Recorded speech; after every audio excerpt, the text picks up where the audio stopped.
Hi എല്ലാവർക്കും ടോപ്പി ഫ്ലോവിന്റെ പുതിയ വീഡിയോക്ക് സ്വാഗതം. ഞങ്ങളുടെ വാഗ്ദാനത്തെ ഒരു അനുഗ്രഹീത നാടകം തന്നെയാണ് ഈ വീഡിയോയിൽ കൂടെ പരിചയപ്പെടുന്നത്. നമ്മളിപ്പോൾ എത്തിയിരിക്കുന്നത് നമ്മുടെ വാഗ്ദാനത്തിന് സ്വന്തം നാടകനായ സൂരജ് അങ്കിളിന്റെ അടുത്തേക്കാണ്. അങ്കിൾ എത്ര വർഷമായി നാടക ഫീൽഡിൽ വന്നിട്ട്? ഞാൻ ഏതാണ്ടൊരു 5ാം ക്ലാസ്സിൽ പഠിക്കുമ്പോഴാണെന്ന് തോന്നുന്നു ആദ്യമായിട്ട് നാടകം കളിക്കുന്നത്. അത് നമ്മുടെ അടുത്തുള്ള ഈ മുക്കാലി എന്ന് പറഞ്ഞ സ്ഥലത്ത് ഇവിടെ ഒരു PRDC മന്ദിരമുണ്ട്. അവിടെ നമ്മുടെ എൻ്റെ ഗുരുനാഥനായ ശ്രീ സുരേഷ് തൂമ്പുങ്കൽ എഴുതിയൊരു നാടകം ഉണ്ടായിരുന്നു, അമ്പലക്കാള എന്ന് പറയുന്ന നാടകം ഉണ്ടായിരുന്നു. അത് 5ാം ക്ലാസ്സിൽ പഠിക്കുന്നു. പിന്നെ അത് കഴിഞ്ഞ് നാടകത്തിനോടുള്ള ഇഷ്ടം തോന്നി, അമച്ചർ നാടകങ്ങളൊക്കെ ചെയ്യാനുള്ള ഭാഗ്യമുണ്ടായി. അങ്ങനെ അമച്ചർ നാടകം കളിച്ചുകൊണ്ടിരിക്കുമ്പോഴാണ് നാടകത്തിനുള്ള ഭ്രാന്ത് മൂത്ത് നൃത്തനാടകത്തിനകത്താണ് ആദ്യം അഭിവേഷം കിട്ടിയത്. അത് സംസ്ഥാന അവാർഡ് വിന്നറായ മറ്റേ വൈക്കം ബിനുസാറിന്റെ സമിതി ഭരതശ്രീ, അവിടെ 2-3 വർഷം ഉണ്ടായിരുന്നു. അത് കഴിഞ്ഞിട്ട് ചങ്ങനാശ്ശേരി ജയകേരള ശാലുമോനന്റെ സമിതി, അവിടെ 2-3 വർഷം ഉണ്ടായിരുന്നു. പിന്നീട് ഹരിപ്പാട് സുദർശന, പിന്നെ നമ്മുടെ സിനിമാ താരം ശ്രീ സുരാജ് വെഞ്ഞാറമൂടിന്റെ അദ്ദേഹത്തിന്റെ സമിതി ഉണ്ടായിരുന്നു. കാശിനാഥൻ വൈകാവിഷൻ എന്ന് പറയുന്നൊരു സമിതി ഉണ്ടായിരുന്നു, സുരാജ് വെഞ്ഞാറമൂടിന്റെ. അവിടെ വെച്ചാണ് കണ്ണൂർ വാസുട്ടി മാഷിനെ പരിചയപ്പെടുന്നത്. അദ്ദേഹം മൂലമാണ് നാടകത്തിലോട്ട് എത്തപ്പെട്ടത്. അങ്ങനെ കേരളത്തിൽ അറിയപ്പെടുന്ന പ്രൊഫഷണൽ സമിതികളൊക്കെ തന്നെയും ഞാൻ കളിച്ചിട്ടുണ്ട്. അതായത് ആദ്യം കളിക്കുന്ന തിരുവനന്തപുരം ചിലങ്ക 3 വർഷം ഉണ്ടായിരുന്നു. പിന്നെ അത് കഴിഞ്ഞ് കേരള തിയേറ്റേഴ്സ്, അത് കഴിഞ്ഞ് കൊല്ലം അസീസി, അത് കഴിഞ്ഞ് ആലപ്പുഴ ഭാരത് കമ്മ്യൂണിക്കേഷൻ. ഇപ്പം ഞാൻ ഈ വർഷം കളിക്കുന്നത് കൊല്ലം വിസ്മയ എന്ന് പറയുന്നൊരു പുതിയ സമിതിയാണ്. അതിന്റെ റിഹേഴ്സൽ ഈ 17-ാം തീയതിക്ക് മുമ്പ് തുടങ്ങും. അങ്ങനെ പറഞ്ഞു നിൽക്കുന്നു. നാടകമായിട്ടുള്ള ബന്ധം അങ്ങനെ പോയതാണ്. എത്ര വേദികളിൽ ഞങ്ങൾ നാടകം കളിച്ചിട്ടുണ്ട്? അത് 17 വർഷമായെന്ന് ഞാൻ പറഞ്ഞു, നേരെ സൂചിപ്പിച്ചു. അപ്പം കണക്കുകൾ നേരത്തെയൊക്കെ കണക്കുകൾ എൻ്റെ ഉണ്ടായിരുന്നു. ഇപ്പോഴത്തെ കണക്കെന്ന് വെച്ചാൽ ഒരു വർഷം ഞാൻ കളിച്ചെല്ലാം കേരളത്തിൽ അറിയപ്പെടുന്ന പ്രൊഫഷണൽ സമിതികളെ കളിച്ചത്. അതായത് ഒരു സമിതി 100 നാടകം അതിന് മേളിൽ കളിക്കുന്ന സമിതികളെ കളിച്ചിട്ടുണ്ട്. ഭാഗ്യം എന്ന് പറയാം. അങ്ങനെ വരുമ്പോൾ തന്നെ ഒരു വർഷം 100 നാടകം കൂട്ടിയാൽ പോലും 17 വർഷമാകുമ്പം ഒരുപാട് വേദികൾ ഞാൻ പോയിട്ടുണ്ട്. ഒരുപാട് വേദി പലപ്പോഴും എനിക്ക് പറ്റുന്നത് ഞാൻ കളിച്ച ക്ഷേത്രങ്ങളിലൊക്കെ, അല്ല പള്ളികളിലാണ്, അല്ല സാംസ്കാരിക നിലയങ്ങളിലൊക്കെയാണ് ഞാൻ നാടകം കളിച്ചിട്ടുള്ളത്. അതായത് പണ്ട് നാടകം കളിക്കുമ്പം അത് ആസീസിലൊക്കെ നാടകം ജലവും ഓർക്കവല്ലപ്പോഴൊക്കെ കളിക്കുമ്പോൾ നമ്മൾ 170-180 ഒക്കെ കളിച്ച സമയങ്ങളുണ്ട്. നല്ലവണ്ണം കളിച്ചിട്ടുണ്ട്. സുരാജ് വെഞ്ഞാറമൂടിന്റെ സമിതി, അതൊക്കെ ത്രൂ ഔട്ട് ചാർട്ടാണ്. നമ്മള് ഭയങ്കര നല്ല പ്രോഗ്രാം, അതായത് നല്ലവണ്ണം പ്രോഗ്രാം കളിച്ചിട്ടുണ്ട്. കഴിഞ്ഞ വർഷം ഞാൻ വീട്ടമ്മ എന്നുള്ള നാടകം കളിച്ച് നല്ലവണ്ണം പ്രോഗ്രാം കളിച്ചു. അപ്പൊ എങ്ങനെ കളിച്ചാലും ഇപ്പൊ 17 വർഷം എന്ന് പറയുമ്പോൾ 17x100 കൂട്ടി കഴിയുമ്പോൾ ഒരുപാട് വേദികളുണ്ടാവാം അല്ലേ? ഒരു വർഷം 10 സമയം എടുത്താൽ പോലും 1000 സ്റ്റേജിന് മേളിലായിട്ടുണ്ട് അല്ലേ? അതിനൊക്കെ മേളിൽ പോയിട്ടുണ്ട്, ഒരുപാട് വേദികളിൽ പോയിട്ടുണ്ട്, നാടകങ്ങൾ പോയിട്ടുണ്ട്. ഇപ്പൊ നാടകം നേരിട്ടുകൊണ്ടിരിക്കുന്ന പ്രതിസന്ധികൾ എന്താണ്? ഒന്നാമത്തെ കാര്യം, അത് പറയാതിരിക്കാൻ പറ്റില്ല. കാരണം ഒരു കലാകാരൻ നിലയിൽ പറയാൻ പറ്റില്ല. കാരണം 10 മണിക്ക് ശേഷം മൈക്ക് ഓർഡർ പാടില്ല എന്നൊരു കർശന നിയമം പലപ്പോഴും ഉണ്ടായിട്ടുണ്ട്. ഇപ്പം അത് ചില ജില്ലകളെയൊക്കെ ശരിക്കും ബാധിച്ചിട്ടുണ്ട്. ആലപ്പുഴ ഒന്നും ഒരു കാരണവശാലും 10 മണിക്ക് ശേഷം നാടകങ്ങൾ വയ്ക്കാൻ പാടില്ല എന്നൊരു നിയമമുണ്ട്. അത് ശരിക്കും നല്ലൊരു പ്രതിസന്ധി തന്നെയാണ്, കലാകാരനെ സംബന്ധിച്ചോളം പ്രതിസന്ധിയാണ്. കാരണം ക്ഷേത്രത്തിലെ പരിപാടിയാകുമ്പോൾ ഉദ്ദേശിക്കുന്നത് നാടകത്തിന് നമ്മൾ അവിടെ ചെല്ലുന്നെങ്കിൽ എങ്ങനെ കഴിച്ചാലും ക്ഷേത്രത്തിലെ പരിപാടികളും ക്ഷേത്രത്തിലെ പൂജകളും മറ്റുള്ള കാര്യങ്ങളൊക്കെ തീരുമ്പോൾ എങ്ങനെ കഴിച്ചാലും 10 മണിയാവും. ഈ ആറാട്ടെ അല്ല അത് അനുബന്ധിച്ച മേളവാദ്യങ്ങളെ അതെല്ലാം തീരുമ്പോൾ 10 മണിക്കാണ്, അല്ലെ 9:30 ആവും. ഈ അരമണിക്കൂർ കൊണ്ട് 2 മണിക്കൂർ ദൈർഘ്യമുള്ള നാടകം അവതരിപ്പിക്കാൻ പറ്റില്ല. അങ്ങനെ അത് വലിയൊരു പ്രതിസന്ധിയാണ്, കലാകാരന്മാരെ സംബന്ധിച്ചും ഭയങ്കര പ്രതിസന്ധിയാണ്. ഇപ്പോഴത്തെ പുതിയൊരു ദേവസ്വം ബോർഡിന്റെ പുതിയൊരു നയം വന്നിരിക്കുന്നു. ക്ഷേത്രകലകളല്ലാത്ത ഒരു കലകളെയും ദേവസ്വം ബോർഡിന്റെ കീഴിലുള്ള ക്ഷേത്രങ്ങളിൽ കളിപ്പിക്കാൻ പാടില്ല എന്നൊരു നിയമം വന്നത്. അതൊക്കെ ശരിക്കും കലാകാരന്മാരെ സംബന്ധിക്കുന്നിടത്തോളം ഭയങ്കര പ്രശ്നമുള്ള കാര്യമാണ്. കാരണം ഇപ്പൊ പറയുകയാണ് പ്രതിസന്ധി, ഇതൊരു വലിയ പ്രതിസന്ധിയാണ്. ഇപ്പൊ നിലവിലുണ്ടായ ഒരു വലിയ പ്രതിസന്ധി 10 മണിക്ക് ശേഷമുള്ള മൈക്ക് ഓർഡർ വലിയ പ്രശ്നം തന്നെയാണ്. പിന്നെ ഈ പല ക്ഷേത്രങ്ങളിലും ഈ ഒരു നാടകം നമ്മൾ അവതരിപ്പിച്ചു കഴിഞ്ഞാൽ എല്ലാം പലവിധ നാടകങ്ങളാണ് അല്ലെ? പലവിധ നാടകങ്ങളാണ്. ഇപ്പം എല്ലാ പ്രേക്ഷകർക്കും എല്ലാ നാടകങ്ങളും ഇഷ്ടപ്പെടണമെന്നില്ല, എല്ലാ സിനിമകളും എല്ലാ ജനങ്ങൾക്ക് ഇഷ്ടപ്പെടണമെന്നില്ല. അപ്പോൾ ഒരു നാടകത്തെ താഴ്ത്തി കിട്ടുക, ഒരു നാടകത്തെ ഉറച്ച് പാരുക, അതൊക്കെ ശരിക്കും പറഞ്ഞാൽ നാടക ലോകത്തൊക്കെ ബാധിക്കുന്ന കാര്യങ്ങളൊക്കെ തന്നെയാണ്. അത്രയൊക്കെ ഉള്ളൂ. അല്ലാതെ ഇതിനെപ്പറ്റി ആധികാരികമായിട്ട് പറയാനൊന്നും അറിയില്ല. ഒന്നാമത്തെ കാര്യം എനിക്ക് ഇത്രയും വിവരമേ ഉള്ളൂ. കാരണം നാടകത്തെ മാത്രം സ്നേഹിക്കുന്നു, നാടകത്തിന് ജീവിക്കുന്നു. അതുകൊണ്ട് ഇത്തരം പ്രതിസന്ധികളൊക്കെ നിലവിൽ ഇപ്പോൾ ഉണ്ട്. പിന്നെ പഴയ പോലല്ല, നാടകം കളിക്കുമ്പോൾ മാന്യമായ വേതനമുണ്ട്, മാന്യമായ ജോലി പോലെ തന്നെ ഇപ്പൊ നാടകങ്ങൾ ചെയ്യാം. ഈ ഒരു സർക്കാരിന്റെ ഭാഗത്തുനിന്നുണ്ടായിരിക്കുന്ന ഈ ഒരു വലിയ പ്രശ്നം, അതൊരു വലിയ പ്രശ്നം തന്നെയാണ്. 10 മണിക്ക് ശേഷമുള്ള മൈക്ക് ഓർഡർ, അതാണ് നേരിടുന്ന ഏറ്റവും വലിയ പ്രതിസന്ധി എന്ന് ഞാൻ വിശ്വസിക്കുന്നു. അങ്ങളുടെ വീട് ഈ അമ്പലത്തിനടുത്താണല്ലോ. അപ്പം ഈ അമ്പലത്തിൽ ഒത്തിരി നാടകമൊക്കെ കഴിയുമ്പോൾ ആ നാടകങ്ങൾ അങ്ങളെ സ്വാധീനിച്ചിട്ടുണ്ടോ? സ്വാധീനിച്ചിട്ടുണ്ടോന്ന് ചോദിച്ചാല് ഞാന് എന്നെ സ്വാധീനിച്ചിരിക്കുന്ന നാടകം എന്ന് പറയുന്നത്, പണ്ട് ഞാൻ 10ാം ക്ലാസ്സിൽ പഠിക്കുമ്പോൾ എൻ്റെ വീടിന് മുറ്റത്തൊരു കളരി ഉണ്ടായിരുന്നു, നാടക കളരി ഉണ്ടായിരുന്നു. ആ നാടക കളരി നമ്മളെ KR രമേശൻ എന്ന് പറയുന്ന ഒരു അതുല്യ പ്രതിഭയായിരുന്നു. അതായത് ഇപ്പം സംഗീത അക്കാദമിയായിട്ടൊക്കെ നല്ല ബന്ധമുള്ള KR രമേശ്, കുടമാടൂരാണ് അദ്ദേഹത്തിന്. അപ്പൊ അവര് രാത്രിയിലുള്ള റിഹേഴ്സൽ ക്യാമ്പുകളുണ്ട്. അദ്ദേഹത്തിന്റെ നാടകങ്ങളാണ് കാട്ടുമാക്കാൻ, അങ്ങനെയൊക്കെ നല്ല അന്നത്തെ കാലത്ത് അമച്ചർ നാടകങ്ങളൊക്കെ. അപ്പൊ ഞാൻ രാത്രിയിൽ SLC പറ്റിയൊരു സമയമാണ്, ഞാൻ രാത്രിയിൽ നാടകം കാണാൻ വേണ്ടി ഞാൻ അവിടെ ഒരു പ്ലാവ് ഉണ്ടായിരുന്നു, ആ പ്ലാവിന്റെ മണ്ടയ്ക്ക് കയറിയിരിക്കും. പ്ലാവിന്റെ മണ്ടയ്ക്ക് നാടകം കണ്ട് കേട്ടിരിക്കും. പിറ്റേ ദിവസം ഇംഗ്ലീഷിന് പരീക്ഷയാണ്. ഒരു ദിവസം അച്ഛൻ പിടിച്ച് ഒത്തിരി തല്ലിയിട്ട് ഞാൻ പരീക്ഷയ്ക്ക് തോറ്റുപോയി കേട്ടോ, SLC പരീക്ഷയ്ക്ക് തോറ്റുപോയി. പിന്നീട് നാടകം വിട്ടു. പിന്നെ നാടക ഭ്രാന്ത് നാടകം വിട്ടു കഴിഞ്ഞപ്പം നമ്മുടെ അടുത്തൊരു ക്ഷേത്രത്തില് കാവിക്കുന്നെന്ന് പറയും, അവിടെ ഒരു പയ്യന്നൂർ മുരളി സാറിന്റെ ഒരു എറണാകുളം കലാചേതനയുടെ നാടകം ഉണ്ടായിരുന്നു. ആ നാടകം കണ്ടുകൊണ്ടിരുന്നപ്പോ എനിക്ക് അന്ന് എത്രയാ 10-18 വയസ്സുണ്ടാവും. ഞാൻ പെട്ടെന്ന് ഈ നാടകത്തിനകത്തൊരു വലിയ ഫാൾട്ട് ഞാൻ കണ്ടുപിടിച്ചു. ഒരു വലിയ ഫാൾട്ട് കണ്ടുപിടിച്ചിട്ട് ഞാൻ ഇടവേളയായപ്പോ ഞാൻ പോയി പയ്യന്നൂർ മുരളി സാർ എന്ന് പറയുന്ന അദ്ദേഹത്തോട് ഞാൻ ചോദിച്ചു, സാറേ ഇന്ന പോലെ ഒരു പ്രശ്നമുണ്ട്, അത് പരിഹരിക്കാൻ പറ്റുന്നതാണെന്ന് ചോദിച്ചു. അപ്പൊ പുള്ളി എന്നോട് പറഞ്ഞു, നീ നാടകം ഇന്റർവ്യൂല് സമയത്താ, ഇന്റർവ്യൂല് കഴിഞ്ഞ് വരാൻ സംസാരിക്കാന്ന് പറഞ്ഞു. ഇന്റർവ്യൂല് കഴിഞ്ഞ് ഞാൻ ചെന്നു, എനിക്കറിയില്ല ഇത് ആരാന്നും എനിക്കറിയില്ല. പുള്ളിയോട് ഇരിക്കാൻ പറഞ്ഞു എന്നോട് ചോദിച്ചു, നീ എങ്ങനെ പറയാൻ കാരണം? ഞാൻ പറഞ്ഞു നാടകത്തെ ഇഷ്ടപ്പെട്ടു, അത് അങ്ങനെ ചെയ്യാൻ. പുള്ളിക്ക് എന്തോ അത് ഞാൻ പറഞ്ഞ പുള്ളിക്ക് വാക്ക് ഫീൽ ചെയ്തു. പുള്ളിയോട് ചോദിച്ചു, നീ നാടകം കളിക്കാൻ പോരുന്നെന്ന് ചോദിച്ചു. ഞാൻ പറഞ്ഞു ഞാൻ വരാം, അങ്ങനെ എനിക്ക് കുഴപ്പമൊന്നുമില്ല, ഞാൻ വരാം. അങ്ങനെയാണ് പുള്ളി മുഖാന്തരമാണ് ഞാൻ നാടകത്തിലോട്ട് പോകുന്നത്. പയ്യന്നൂർ സാറാണ് സത്യം പറഞ്ഞാൽ എന്നെ നാടകത്തിലോട്ട് വഴിതിരിച്ചു വിട്ട ആള്, പ്രൊഫഷണൽ നാടകത്തിലോട്ട് വഴിതിരിച്ചു വിട്ട അദ്ദേഹം. പിന്നീട് നമ്മുടെ അടുത്ത ക്ഷേത്രത്തിൽ നിന്നും ഒരിക്കലും എന്നെ പ്രൊമോട്ട് ചെയ്തിട്ടില്ല. ഉള്ള കാര്യം സത്യമായിട്ട് തന്നെ പറയണമല്ലോ, സത്യങ്ങളായിരിക്കണം പറയേണ്ടത്, വിശ്വസിക്കുന്നതാണ്. എന്റെ ഒരു ബാല, അത് ഞാൻ കളിച്ചിരിക്കുന്നു എന്നുകൊണ്ടല്ല ഇവിടെ ബാല വെച്ചിരിക്കുന്നത്, സുരാജ് വെഞ്ഞാറമൂടിന്റെ സമിതിയാന്നുള്ള ബോധത്തിലാണ് ആ ബാല ഇവിടെ വെച്ചത്. അതിനുശേഷം എന്റെ ഒരു നാടകങ്ങളും ഞാൻ നാടകത്തിൽ പോയതിനു ശേഷമോ എന്നെ ഒന്ന് പ്രൊമോട്ട് ചെയ്യാനോ എന്റെ നാടകങ്ങളോട് വെക്കാനോ, എന്റെ തൊട്ടടുത്ത ക്ഷേത്രമല്ലേ, ആ ക്ഷേത്രം തയ്യാറായിട്ടില്ലെന്നുള്ളത് സത്യപരമായ വസ്തുതയാണ്. അത് എപ്പോഴും പറയുന്ന കാര്യമാണ്. ഒരിക്കലും എന്നെ നാട്ടുകാരങ്ങനെ പ്രൊമോട്ട് ചെയ്തിട്ടില്ല. ഞാൻ തുറന്നു പറയാം, നാട്ടുകാർ എന്നെ അങ്ങനെ പ്രൊമോട്ട്, കാരണം ഇവിടെ നിരവധി ടെലിഫിലിം സീരിയലുകൾ എടുക്കുന്നുണ്ട് ആൾക്കാരുണ്ട്, നിരവധി സ്ക്രിപ്റ്റ് എഴുതുന്ന ആൾക്കാരുണ്ട്. ഇവരൊന്നും ഒരിക്കലും എന്നെ പങ്കെടുപ്പിക്കാൻ എന്തോ അവർക്കെന്തോ ഒരു എന്താ പറയാ, ഞാനെന്താ ഒരു കുറവ് പോലെ പലപ്പോഴും എനിക്ക് ഫീൽ ചെയ്തിട്ടുണ്ട് കേട്ടോ. അപ്പം പിന്നെ എന്റെ തൊട്ടപ്പുറത്ത് ഒരു ക്ഷേത്രമുണ്ട്, പനക്കൽകാവ് ദേവി ക്ഷേത്രം, കാവിക്കുന്ന ദേവി ക്ഷേത്രം. അവിടെ ഞാൻ നാടകം കളിച്ചിട്ട് 2 നാടകങ്ങൾ, ഒരു നാടകം ബുക്ക് ചെയ്തു, ആ സമയത്ത് കൊറോണ ആയപ്പം അത് നന്നുപോയി. അതിന് മുമ്പൊരു നാടകം ഞാൻ കളിച്ചിരുന്നു, ചാക്യാർ എന്ന നാടകം. അതെനിക്ക് പൊന്നാട അണിയിച്ചു, എനിക്ക് 10,000 രൂപ അമ്പല കമ്മിറ്റിക്കാരെ പൈസ ക്യാഷ് പൈസ വന്നു. അതൊക്കെ എനിക്കുണ്ടായ നല്ല അനുഭവങ്ങളാണ്. ഞാൻ താമസിക്കുന്ന ക്ഷേത്രത്തിനടുത്തുള്ള ഒരു ക്ഷേത്ര ഇതുവരെയായിട്ടും ഒരു ബാലയല്ലാതെ ഞാൻ കളിച്ചിട്ടില്ല. അത് എന്റെ കഴിവുകൊണ്ടല്ല, ആ മഹാനടൻ സുരാജ് വെഞ്ഞാറമൂടന്റെ സമിതി കളിച്ചുകൊണ്ട് മാത്രം, ഞാൻ ആ സമിതി കളിക്കൊണ്ട് മാത്രം വെച്ചതാണ്. അപ്പൊ ഈ ക്ഷേത്രങ്ങളിലെ നാടകങ്ങളൊന്നും ഒരിക്കലും എന്നെ സ്വാധീനിച്ചിട്ടില്ല എന്ന് തന്നെ തീർച്ചയായിട്ടും പറയാം. 17 വർഷത്തെ നാടക ജീവിതം കൊണ്ട് അങ്കിൾ സംതൃപ്തനാണോ? സംതൃപ്തനാണോ എന്ന് ചോദിച്ചാല് സംതൃപ്തനല്ല, ശരിക്കും പറഞ്ഞു. അത് കൃത്യമായ ഉത്തരവാണ്, പലരും പറയാൻ പഠിക്കുന്ന ഉത്തരവാണ്. കാരണം ചില സമയത്ത് തോന്നാറുണ്ട്, ഈ 17 വർഷം ഞാൻ വെറുതെ കഷ്ടപ്പെട്ടു എന്ന് ഫീൽ ചെയ്യാറുണ്ട്. കാരണം അർഹത കിട്ടിയിട്ട് പോലും തട്ടിപ്പോയ സംഭവങ്ങളുണ്ട് എൻ്റെ കയ്യിൽ. കാരണം ഞാൻ കഴിഞ്ഞതിന് മുന്നിൽ കളിച്ച വീട്ടമ്മ നാടകം നല്ല അഭിപ്രായം കിട്ടി, നല്ല വേഷം. അതായത് എനിക്ക് ഭാഗ്യം ദൈവാധീനം ഉണ്ടായിരിക്കുന്നു വെച്ചാല്, ഞാൻ ഒരു ക്യാരക്ടർ അല്ല, ഞാൻ ആകപ്പാട് ഒരു ക്യാരക്ടർ ചെയ്തിട്ടുള്ളത് അസീസിയുടെ ഓർക്ക വല്ലപ്പോഴും എന്ന് പറയുന്ന നാടകത്തിലാണ്. ശ്രീ ഫ്രാൻസിസ് സി മാവേലിക്കര, വത്സൻ നിസ്രി, വത്സൻ സാറിന് അവരുടെ നാടകം ഞാൻ ഏറ്റവും കൂടുതൽ കളിച്ചിട്ടുള്ള അവരുടെ നാടകം. അപ്പൊ കഴിഞ്ഞ പ്രാവശ്യം കളിച്ച നാടകം ഫ്രാൻസ് സാർ നാടകമായിരുന്നു, മറ്റേ മീനമല സന്തോഷ് ചേട്ടന്റെ സംവിധാനമായിരുന്നു, അക്ഷരകല, തിരുവനന്തപുരം അക്ഷരകല സംവിധാനം. അപ്പം നമുക്ക് ലഭിക്കുമെന്നറിയാം, ആ നല്ല വേഷമായിരുന്നു എനിക്ക്. ഞാൻ ഒരു വർഷം മാത്രമേ ഒരു വേഷം ചെയ്തിട്ടുള്ളൂ സ്റ്റേജിൽ. ബാക്കി എല്ലാ വർഷവും എനിക്ക് കിട്ടുന്നത് 3 വേഷവും 4 വേഷവും ഒക്കെയാണ്. ഈ 4 വേഷം ചെയ്യുന്ന ഒരു ആർട്ടിസ്റ്റിന്റെ കഷ്ടപ്പാടെന്ന് വെച്ചാൽ സ്വല്പം ബുദ്ധിമുട്ടാണ്. അത് നമ്മൾ രൂപം മാറണം, നമ്മുടെ സംസാര രീതി മാറണം, നമ്മുടെ ശൈലി മാറണം, ഒക്കെ മാറണം. കഷ്ടപ്പാട് തന്നെയാണ്. അപ്പൊ നമ്മൾ അത്രയും റിസ്ക് എടുത്തിട്ട് പോലും നമുക്ക് അർഹതയുണ്ടെന്ന് നമുക്കറിയാം. പലരും പറയുന്നു അത് നിനക്ക് കിട്ടും, അല്ലെ നിനക്ക് ഉറപ്പാണ്, നിനക്ക് അവാർഡെന്ന് ഞാൻ പറയുന്നില്ല, അത് നിനക്ക് കിട്ടും, അല്ലെ സാധ്യത ഉണ്ടെന്ന് പറഞ്ഞ പോലും നമ്മൾ പ്രതീക്ഷിച്ചിരുന്നിട്ട് പോലും നമ്മളെ സപ്പോർട്ട് ചെയ്യാൻ ആരും ഇല്ലാതെ, അങ്ങനെയൊക്കെ ഇത് ഉണ്ട്. നമ്മളെ സപ്പോർട്ട് ചെയ്യാനൊന്നും ഇല്ലാതെ നമ്മൾ ചിലപ്പോൾ നിഷ്ക്രിയനായ പോകുന്ന സാഹചര്യം ഒരുപാട് ഉണ്ടായിട്ടുണ്ട്. അപ്പം ഈ 17 വർഷം നാടക ജീവിതം സംതൃപ്തിയാണെന്ന് വെച്ചാൽ സംതൃപ്തനല്ല ഞാൻ. കാരണം ഒന്നാമത്തെ കാര്യം, ഇതല്ലാതെ മറ്റൊരു തൊഴിൽ എനിക്ക് അറിയില്ല.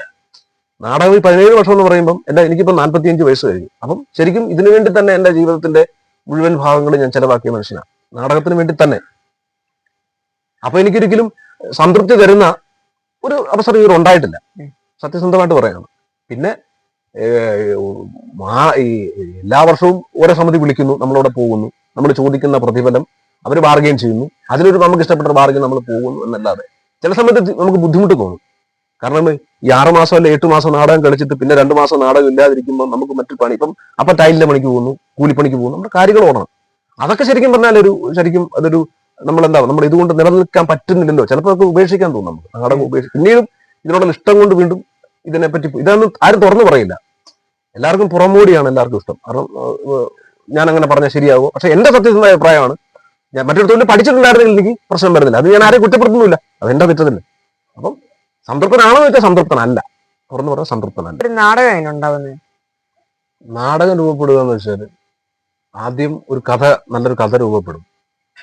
അപ്പം അതിനകത്തൊരു ഭാഗ്യം എന്ന് പറയുന്നത്, ഈ കഥ എഴുതുന്ന എഴുത്തുകാരന് ഒന്നെങ്കിൽ ഈ കളിക്കാൻ പോകുന്ന ആർട്ടിസ്റ്റുകളെ കുറിച്ച് ഒരു ധാരണ ഉണ്ടായിരിക്കും.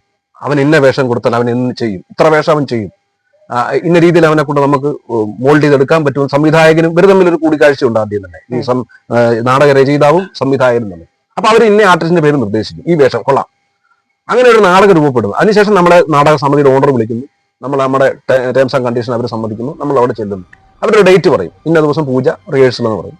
നമ്മളവിടെ ചെല്ലുമ്പോൾ തന്നെ ആദ്യം നമ്മളെ എഴുത്തുകാരൻ ഇരുത്തിക്കൊണ്ട്, അല്ലെ എഴുത്തുകാരൻ്റെ അസോസിയേറ്റ് കാണും, നമ്മുടെ നാടകത്തെക്കുറിച്ചൊരു ചെറിയ രൂപവർണ്ണന പറയും, ഇന്നാണ് നമ്മുടെ കാര്യങ്ങൾ. ചിലരങ്ങനെ പറയാറുണ്ട്, ചിലർ പറയാറില്ല.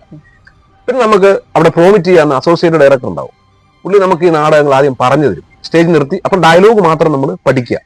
പിന്നെ നമ്മളത് ബുക്കിനകത്ത് നമ്മൾ എഴുതി പഠിക്കണം. എഴുതി പഠിച്ചു കഴിഞ്ഞ് ആ 2-3 ദിവസം നമ്മൾ എഴുതി ബൈഹാർട്ട് ആകും. പിന്നെ അത് സ്റ്റേജിൽ തന്നെയാണ്. പിന്നീട് നമ്മൾ ഡയലോഗ് മാത്രം ഇട്ടും നമ്മുടെ നാടകത്തിന്റെ മൂവ്മെന്റ്സ് ഉണ്ട്, നടക്കുന്ന മൂവ്മെന്റ്സ് ഉണ്ട്, അത് ഒത്തിരി പഠിക്കാനുണ്ട്. നാടകത്തിന്റെ നടപ്പ് നമ്മൾ നിസ്സാരമല്ലത്, ലൈറ്റ് നോക്കണം, അങ്ങനെയൊക്കെ ഒരുപാട് കാര്യങ്ങളുണ്ട്. അങ്ങനെ ഒരു ലൈറ്റിന്റെ മ്യൂസിക്കിന്റെ റിഹേഴ്സൽ പിന്നീടാണ്. ഡയലോഗ് കംപ്ലീറ്റ് കാണാപ്പാടാൻ പഠിച്ചു കഴിയുമ്പോൾ മ്യൂസിക് നൊട്ടേഷൻ എടുക്കാന്ന് പരിപാടിയുണ്ട്. മ്യൂസിക് സംഗീത സംവിധായം വരുന്നു, അനുയോജ്യമായ മ്യൂസിക് ഇടുന്നു, അത് കഴിഞ്ഞിട്ട് നൊട്ടേഷൻ എടുത്ത് അങ്ങനെ ഒരു 15 ദിവസം ആവും. ഇത്രയും ദിവസം ആകുമ്പോൾ അപ്പൊ നമ്മൾ ബൈഹാർട്ടാവും, ഡയലോഗ് ബൈഹാർട്ടാവും. അപ്പം ഇതിനു മുമ്പ് മറ്റൊരു ചോദ്യമുണ്ട്, ഈ കഴിഞ്ഞ വർഷം കളിച്ച നാടകത്തിലെ ഡയലോഗ് ഈ വർഷം കയറി വരത്തില്ലെന്ന് ചോദിക്കും. അത് എല്ലാ നാടക നടന്മാർക്കും എല്ലാ നാടക നടന്മാരോട് ചോദിക്കുന്ന ഒരു ചോദ്യമാണ്. നിങ്ങൾ കഴിഞ്ഞ വർഷം കളിച്ച നാടകത്തിലെ ഡയലോഗ് ഈ വർഷത്തെ നാടകത്തിൽ വരുമോ? ഒരിക്കലും അങ്ങനെ സംഭവിക്കാറില്ല. അത് ദൈവത്തിന്റെ ഒരു കരുതലായിട്ട് തന്നെ ഞാൻ കണക്കാക്കുന്നു. കാരണം നമ്മൾ ഇപ്രാവശ്യം നമ്മൾ 180 സ്റ്റേജ് കളിച്ചൊരു നാടകത്തിലെ ഡയലോഗ് അടുത്ത ക്യാമ്പിൽ ചെല്ലുമ്പോൾ ഓട്ടോമാറ്റിക്കലി വാനിഷ് ആയി. എന്റെ അനുഭവത്തിനകത്താണ് പറയുന്നത്. ആ ഡയലോഗ് ഇപ്പൊ പറയാൻ എനിക്കറിയില്ല. കാരണം ഇപ്പൊ പഠിക്കുന്ന ഫ്രഷ് ഇപ്പോഴേ പറ്റത്തുള്ളൂ. കഴിഞ്ഞ വർഷത്തെ ഡയലോഗ് എന്ന് വെച്ചാൽ എനിക്ക് അറിയാൻ പറ്റില്ല, എനിക്കറിയില്ല. ഇപ്പൊ പഠിക്കുന്നത് എന്റെ മനസ്സിൽ കിടക്കുക. അതൊരു ഭയങ്കര നാടകന്മാർക്കുള്ള ഏറ്റവും വലിയ കഴിവാണ് സത്യമായിട്ട്. പിന്നെ അപൂർവമായിട്ട് ചില ഡയലോഗ് നമ്മൾ അറ്റമുറിയൊക്കെ ഓർത്തിരിക്കും. ഇങ്ങനെ ഈ 15 ദിവസത്തെ റിഹേഴ്സൽ കഴിഞ്ഞ് കഴിയുമ്പോൾ നമ്മളെ ക്യാമ്പ് പിരിച്ചു വിടും. പിന്നെ അവർ സംഗീത സംവിധാനം മ്യൂസിക് എടുക്കുന്നു, നൊട്ടേഷൻ എല്ലായിടത്തും നമ്മളെ പിരിച്ചു വിട്ടിട്ട് പിന്നെ ചിലപ്പോൾ 10 ദിവസം അല്ലെങ്കിൽ 12 ദിവസം കഴിയുമ്പോൾ പിന്നെ റിഹേഴ്സൽ ക്യാമ്പ്. അപ്പൊ നമ്മൾ വീട്ടിൽ ഇരുന്നുകൊണ്ട് തന്നെ സ്ക്രിപ്റ്റ് കംപ്ലീറ്റ് കാണാപാഠം പഠിച്ചു. പിന്നെ അവിടെ നമുക്ക് പ്രോമിറ്റ് ചെയ്യാൻ ആളില്ല, നമുക്ക് പറഞ്ഞു തരാൻ ആളില്ല, സംവിധായകൻ വഴക്ക് പറയും. നമ്മൾ ഇത്രയും ദിവസം കിട്ടിയിട്ട് ഡയലോഗ് പഠിച്ചില്ലെന്ന് അങ്ങോട്ട് ചെല്ലുമ്പോൾ ഭയങ്കര പ്രശ്നമായിരിക്കും. അപ്പൊ നമ്മൾ പ്രൊഫഷണൽ നാടകന്മാരല്ലേ, നമ്മൾ കാണാപ്പാടം പഠിച്ചിരിക്കുന്നത്. നമ്മുടെ ഊണിലും ഉറക്കത്തിനും ബാത്റൂമിൽ പോകുമ്പോഴും യാത്രയിലൊക്കെ തന്നെ ഈ ഡയലോഗ് ഇങ്ങനെ ഇട്ടിങ്ങനെ ബൈഹാർട്ട് ചെയ്ത് അങ്ങനെ എല്ലാവരും അങ്ങനെയാണ്. അങ്ങനെ പഠിച്ചു കഴിയുമ്പോൾ പിന്നീട് നമുക്ക് മ്യൂസിക് ഇട്ട് റിഹേഴ്സലാണ്. മ്യൂസിക്കും ലൈറ്റ് മ്യൂസിക് ഇട്ട് അതൊരു 10 ദിവസം കാണും. അങ്ങനെ മൊത്തത്തിൽ ഒരു നാടകം ഉണ്ടാവാൻ എന്റെ പ്രോസസ്സിംഗ് എന്ന് പറയുമ്പോൾ അല്ലെ എന്റെ മൊത്തം ആയിട്ട് വരുമ്പോൾ ഒരു 25 ദിവസം 30 ദിവസം താഴെ വരുത്തുന്നു. അതിനുശേഷം 2-3 ദിവസം ത്രൂ ഔട്ട് റിഹേഴ്സൽ കിട്ടും. അതായത് ഒരു നാടകം ഫ്രഷായിട്ട് രാവിലെ 9 മണിക്ക് ഒരെണ്ണം വിട്ടു, 12 മണിയാവും നിർത്തി, 3 മണിക്ക് ഒരെണ്ണം വിട്ടു, 6 മണിയാവും നിർത്തി, 7 മണിക്ക് ഒരെണ്ണം വിട്ടു, 8 മണിയാവും. അങ്ങനെ ഒരു ദിവസം 3 റിഹേഴ്സലായിട്ട് ഇങ്ങനെ ഓടിക്കൊണ്ടിരിക്കും. അപ്പൊ നാടകം നല്ല പരുവത്തിന് കിടക്കും. പിന്നീട് ഫൈനൽ റിഹേഴ്സൽ. അപ്പൊ ഫൈനൽ റിഹേഴ്സൽ എന്ന് വെച്ച് കഴിഞ്ഞാൽ ഏജൻസികളെ വിളിക്കും. നാടകം വെച്ചാൽ തന്നെ സുഹൃത്തുക്കളുണ്ടല്ലോ, ഏജൻസി സുഹൃത്തുക്കളെ, സമിതിയുടെ ഓണറുടെ സുഹൃത്തുക്കളെ, പിന്നെ മറ്റുള്ള നാടക പ്രവർത്തകർ, ഇവരെല്ലാം വിളിച്ച് ഏതൊരു ഓഡിറ്റോറിയം വാടകയ്ക്കെടുത്ത് അല്ലെങ്കിൽ ആ ഓഡിറ്റോറിയത്തിൽ തന്നെ ഭക്ഷണവും മറ്റു കാര്യങ്ങളൊക്കെ ഒരുക്കിക്കൊണ്ട് തന്നെ ഫൈനൽ റിഹേഴ്സൽ കഴിയുമ്പോൾ തന്നെ നല്ല നാടകമാണ്, അപ്പോൾ തന്നെ നമുക്ക് റിസൾട്ട് കിട്ടും. നല്ല നാടകമാണ്, അപ്പോൾ തന്നെ ബുക്കിംഗ് ആവും. അങ്ങനെയാണ് ഒരു നാടകം പിറഞ്ഞെടുക്കുന്നത്. അങ്ങനെ കളിച്ചാൽ ഒരു 30 ദിവസത്തെ ആവശ്യം ഉണ്ടാവും. ഒരു നാടകം കളിച്ചു പറഞ്ഞാൽ 30 ദിവസത്തെ ആവശ്യം. നാടകമല്ലാതെ സിനിമ അല്ലെ സീരിയൽ പോലത്തെ എന്തെങ്കിലും അവസരമായിട്ടുണ്ടോ? അത് ഒത്തിരി അവസരങ്ങൾ വന്നിട്ടുണ്ട്. അതിനകത്ത് ഭാഗ്യം എന്തൊന്നും ഇല്ലാത്തതുകൊണ്ടാവാം അങ്ങനെ വിശ്വസിക്കുന്നു. കാരണം എൻ്റെ ഒരു നാടകം അതിനകത്ത് ഏറ്റവും കൂടുതൽ ഭാഗ്യം കിട്ടിയവനാണ്. കാരണം എൻ്റെ ഒരു നാടകം Shri Francis T Mavelikkara sir രചിച്ച് വത്സൻ ചേട്ടൻ സംവിധാനം ചെയ്ത കൊല്ലം അസീസിയുടെ ഓർക്കുക വല്ലപ്പോഴും എന്നൊരു നാടകമുണ്ട്. അത് അമ്പലപ്പുഴ കുഞ്ചന്നമ്മേർ സ്മാരകത്തിലെ ഫ്ലവേഴ്സ് ചാനലിൽ 4 നാടകങ്ങൾ ഷൂട്ട് ചെയ്ത് നാടകോത്സവം എന്ന പേരിൽ ഫ്ലവേഴ്സ് ചാനലിനകത്ത് പ്രക്ഷേപണം ചെയ്യുകയുണ്ടായി. അതിനകത്ത് ഞങ്ങളുടെ നാടകമായിരുന്നു ഫസ്റ്റിലെ അവർ ഷൂട്ട് ചെയ്തത്. അതിപ്പോഴും യൂട്യൂബിനകത്ത് കിടപ്പുണ്ട്. കൊല്ലം അസീസി ഓർക്ക വല്ലപ്പോഴും മരിച്ചു കഴിഞ്ഞാൽ ആ നാടകം കാണാം. നാളെ എന്റെ നാടകമുണ്ട്. അതിൽ ഭാഗ്യവാനാണ് ഞാൻ. അപ്പൊ ഈ നാടകം കണ്ട് പലരും കണ്ടു, പലരും അഭിപ്രായം പറയുന്നു. അപ്പം എന്നോടൊരു സുഹൃത്ത് പറഞ്ഞു, ഇതുപോലെ ആ സമയത്ത് ഫ്ലവേഴ്സ് ചാനലിനകത്തൊരു സീരിയലിന്റെ നടനെ ആവശ്യമുണ്ട്, ചിലപ്പോഴാണ് നിനക്ക് വിളി വരും. അങ്ങനെ എന്റെ നമ്പറൊക്കെ മേടിക്കുന്നു. നമ്പറുടെ സന്തോഷത്തോടെ ഇരിക്കുന്നു. സമിതിയിലും അത്യാവശ്യം അറിഞ്ഞു ആ കാര്യം. സമിതിയിൽ അറിഞ്ഞായിരുന്നു. എന്നോട് എന്റെ സുഹൃത്ത് പറഞ്ഞായിരുന്നു ആ കാര്യം. അത് എങ്ങനെയൊക്കെ അത് മിസ്സായി പോയി. ഞാനിപ്പോഴും അത് വിശ്വസിക്കുന്നില്ല. അതിനുശേഷം ഞാൻ കഴിഞ്ഞ പ്രാവശ്യം കളിച്ച വീട്ടമ്മ നാടകത്തിനകത്ത് നല്ല മുത്തു എന്നൊരു നല്ല ക്യാരക്ടറാണ്. അത് ഫ്രാൻസാറിന്റെ രചനയായിരുന്നു. അതിൽ കളിച്ചോണ്ടിരുന്നപ്പം എന്നെ ഞാൻ നാടക സ്ഥലത്ത് നേരിട്ട് വന്ന് ഈ കൊട്ടാരക്കര ഉള്ള ഒരാള് ഒരു സീരിയൽ ചെയ്യാൻ പോവാണ്.